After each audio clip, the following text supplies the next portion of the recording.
What's good, world? It's your dude, Darryl K. And I'm back. My name's Quinn Cook.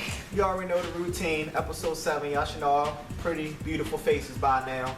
We're coming to you from the coolest store, Baltimore, Maryland, Collector's Corner. And we're doing something a little bit different today. We know you tune in to always hear our DC, Marvel reviews, to hear about our superheroes, but there's a lot of other comic book universes out there. And there's a lot of cool stuff going on there too, isn't that right, Quinn? Absolutely. What we got going on this week is Kick-Ass 3 Issue 2. This is a Marvel imprint, but it's by Icon, Mark Millar's run.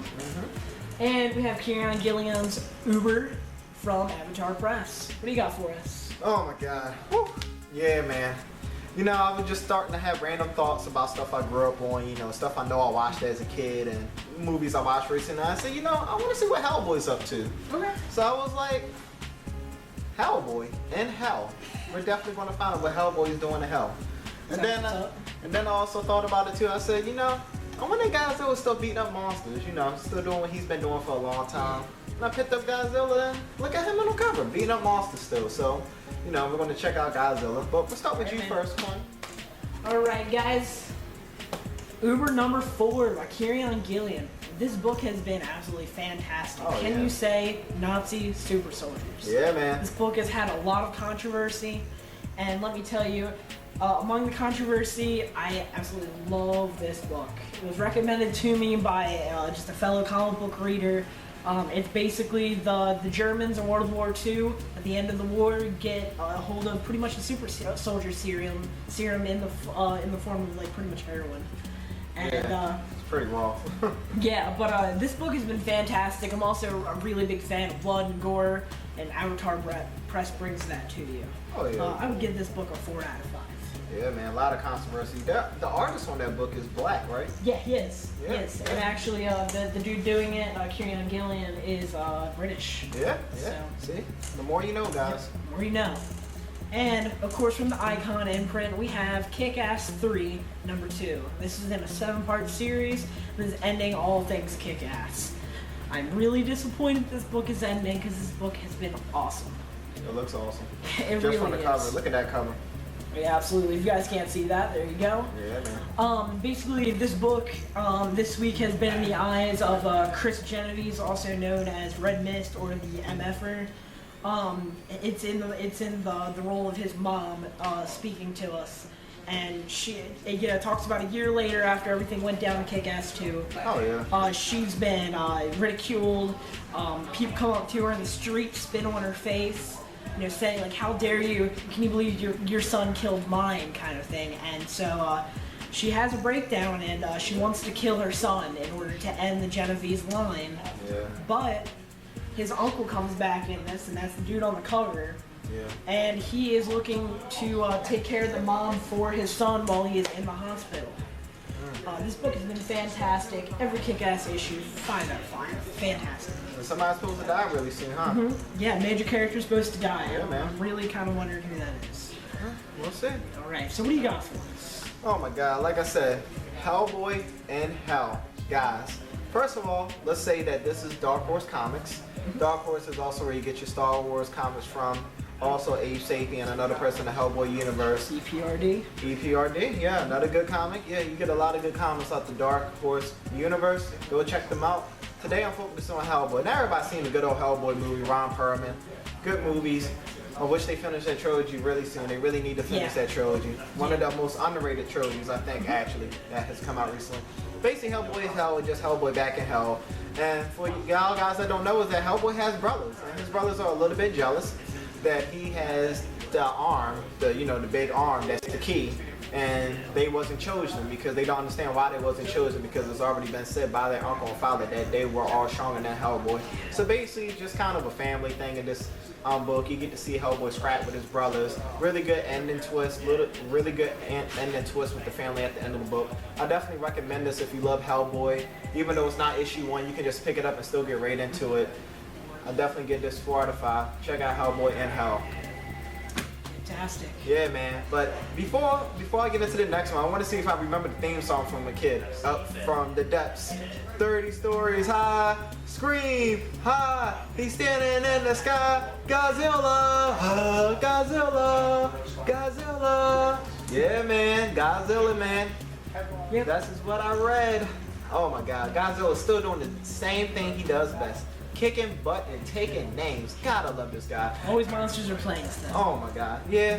I'm not gonna lie. Godzilla thing is just a little repetitive, but I mean, come on. How can you not love Godzilla just beating the crap out of monsters? True. And there's actually are other characters in the story. Basically, when you basically pick up in this issue from IDW, another great comic book universe for other people like 30 Days a Night, Ghostbusters.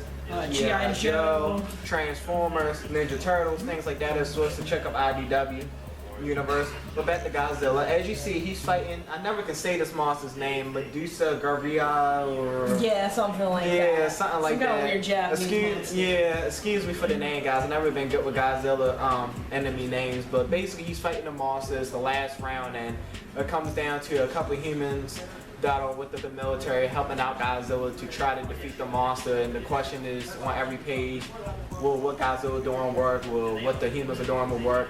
Definitely check this out if you're just looking for a good smash 'em up type of read. Definitely give Godzilla 4.5 out of 5. Gotta give it a 4 out of 5 just because there is Godzilla now. And It's a you will classic be- for a reason. yeah, Godzilla's a classic. I mean, he revolutionized the whole movie scene. Yep. Yeah, that guy in that Godzilla suit. Without him, And who can forget the endless movies that are still coming? 2014, new Yeah. Godzilla movie. yeah. Well, you got the one with Simba, but Yeah. people don't ever talk about that one. Yeah. But one, we have an unusual spotlight today, don't we, D-Days? We do. We found this in our dollar bin. Yes. Why don't you show us? Oh my God. Yes. Mr. T and the T-Force. Yeah, number man. one. Yeah, man. You already know what's about to happen. We This about to is- start pitying some fools up in here. This book is probably one of the strangest comic books I've probably read on the shelf. Matter of fact, I've never even heard of Now Comics. I don't even think they publish anything anymore. Yeah.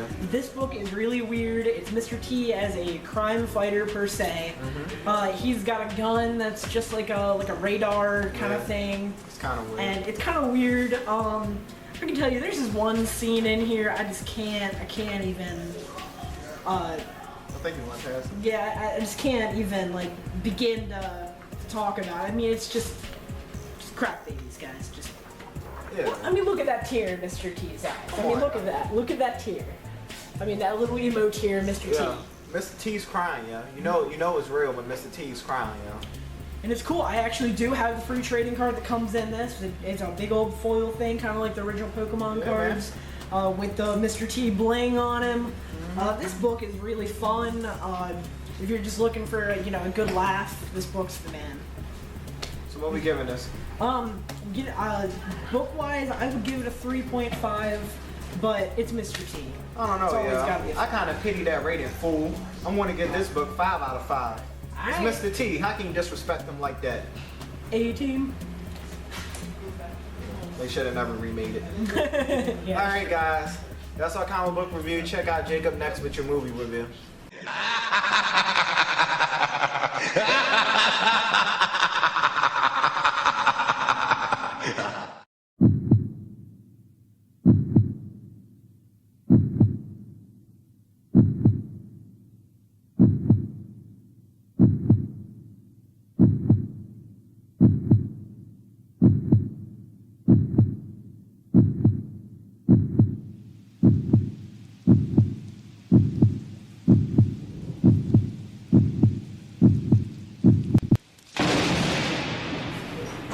Hi, I'm Jacob, and with the movie reviews today, I'll be doing something a little different.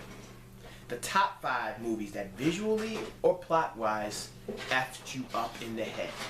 Now, of course, there are hundreds of movies I could have chosen for this list. We're not going to say any names twice.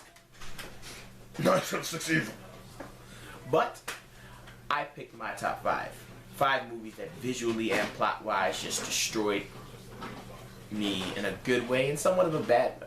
Because movies like this, they're really good to see that a director can step out of the normal and just be crazy. Number 5, Black Swan.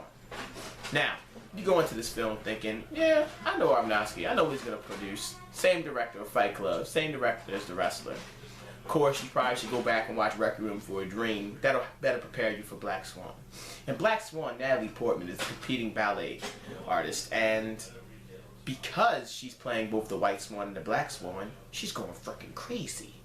she's starting to see things in the dark. She's starting to become a swan. And not like a cute one, like pretty, like, oh, you know, she's a swan. No, it's like weird. Like, there's like lesbian dreams she has about Mila Kunis.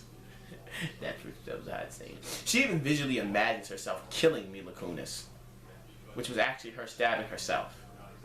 Spoiler, duh. Movie's been out for years. Number 4, Deliverance. Which wheel? Wheel now. Wheel. Wheel. Wheel louder. Louder. Louder. Louder.